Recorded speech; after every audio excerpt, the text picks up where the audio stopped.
الحمد للہ وکفا والصلاة والسلام علی من لا نبی بعدہ اعوذ باللہ من الشیطان الرجیم بسم اللہ الرحمن الرحیم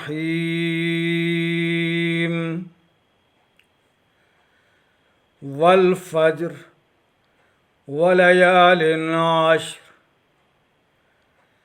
سبحان ربک رب العزت عما یصفون وسلام علی المرسلین والحمد للہ رب العالمین اللہم صل علی محمد وعلی آل محمد کما صلیت علی ابراہیم وعلی آل ابراہیم انک حمید مجید اللہم بارک علی محمد وعلی آل محمد کما بارکت علی ابراہیم وعلی آل ابراہیم انک حمید مجید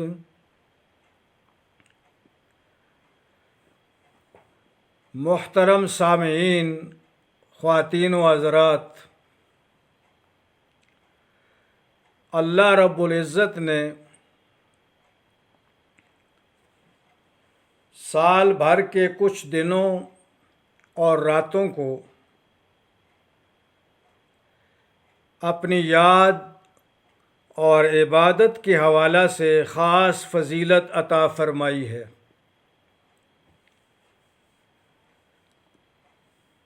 مہینوں میں جیسا کہ ماہ محرم، ماہ رمضان اور عالیہ مہینہ یعنی حج کا مہینہ ذی الحجہ، اسی طریقے سے شب معراج، شب برات، لیلۃ القدر،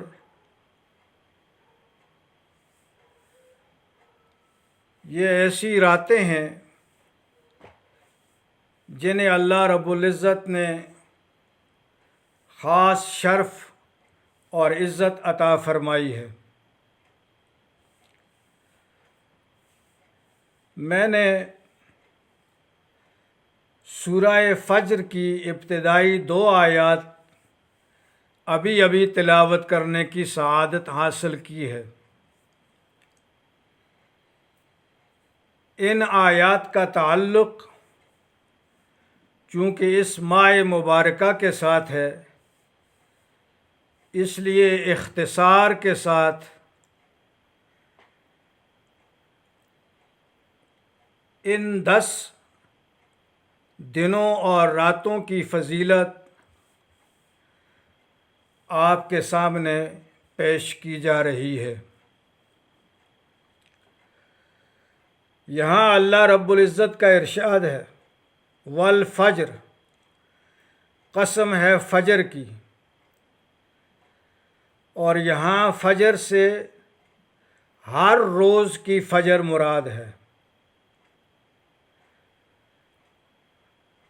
حضرت عبداللہ ابن عباس رضی اللہ تعالیٰ عنہ سے یہی قول منقول ہے۔ ولیال عشر،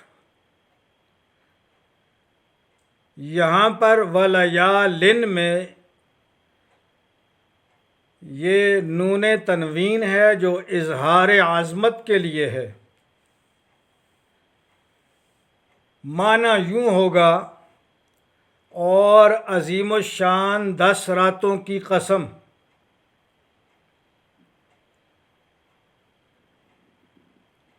بزرگوں اور بھائیوں،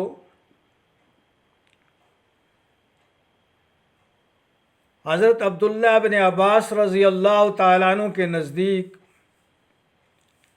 ان 10 راتوں سے مراد ذی الحجہ کی ابتدائی 10 راتیں ہیں۔ یہی قول قتادہ، مجاہد اور کلبی کا بھی ہے۔ حضرت ابو ہریرہ رضی اللہ تعالیٰ عنہ کی روایت ہے کہ رسول اللہ صلی اللہ علیہ وسلم نے فرمایا، ذی الحجہ کی 10 دنوں کی عبادت سے زیادہ اللہ کو اور کسی دن کی عبادت محبوب نہیں۔ اس کا ہر دن کا روزہ سال بھر کے روزوں کے اور اس کی ہر رات کی عبادت شب قدر کی عبادت کے برابر ہے۔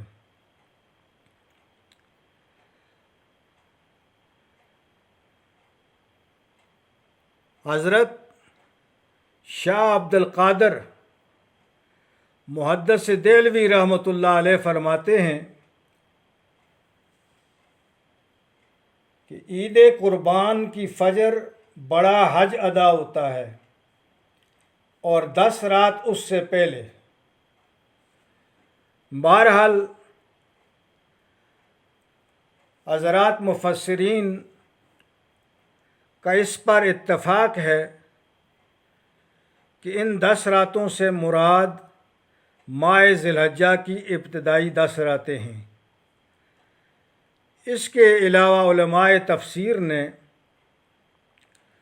صحابہ رحمۃ اللہ علیہ کے اقوال کے حوالے سے اس کے اور معنی بھی مراد لیے ہیں، جن کی تفصیل انشاءاللہ آئندہ پیش کی جائے گی۔ محترم سامعین، ہماری یہ زندگی اللہ پاک کی امانت ہے اور نہ جانے آئندہ سال ہمیں یہ بابرکت دن نصیب ہوں یا نہ ہوں۔ اس لیے ان اوقات کو اور ان ایام کو غنیمت سمجھتے ہوئے بحیثیت مسلمان ہمارا حق بنتا ہے کہ ہم ان عظمت والی راتوں کو پیش نظر رکھتے ہوئے ان راتوں اور ان ایام کی برکت حاصل کرنے کی کوشش کریں۔ دن کا روزہ اور رات کی عبادت۔ رات کی عبادات میں سے قرآن پاک کی تلاوت ہے، اور جس کو قرآن یاد ہے یا کچھ حصہ یاد ہے تو حالت نماز کے اندر یعنی نفل نماز کی نیت کر کے حالت نماز کے اندر قرآن پاک کا پڑھنا زیادہ ثواب کا کام ہے۔ اسی طریقے سے ذکر اذکار، استغفار اور درود شریف کا پڑھنا اور اللہ پاک سے امن عافیت اور بخشش طلب کرنا، اپنے لیے بھی اور پوری امت کے لیے بھی۔ اس وقت پوری دنیا کے اندر مسلمان بالخصوص مختلف علاقوں میں اور ملکوں میں مصائب کے اندر گرفتار ہیں، ظالموں کے ظلم کا شکار ہیں، مظلوم ہیں، غلام ہیں۔ استبدادی طاقتوں نے اپنے پنجے گاڑ رکھے ہیں اور عالمی سامراج مل کر اس وقت اجتماعی طور پر مسلمانوں کو اور اسلام کو مٹانے کے درپے ہے۔ اس لیے جہاں ہم اپنے لیے مانگیں وہاں اللہ پاک سے ان مظلوم مسلمانوں کے حق میں بھی دعا کریں تاکہ اللہ پاک انہیں ظالموں کے ظلم سے نجات عطا فرمائے، آزادی کی نعمت سے بہرور فرمائے، اور جتنے بھی دنیا کے اندر شیطانی طاقتیں ہیں ان کے مکروہ اور ناپاک عزائم کو اللہ پاک ناکام فرمائے، اسلام اور اہل اسلام کی عزت کو قائم فرمائے۔ وآخر دعوانا ان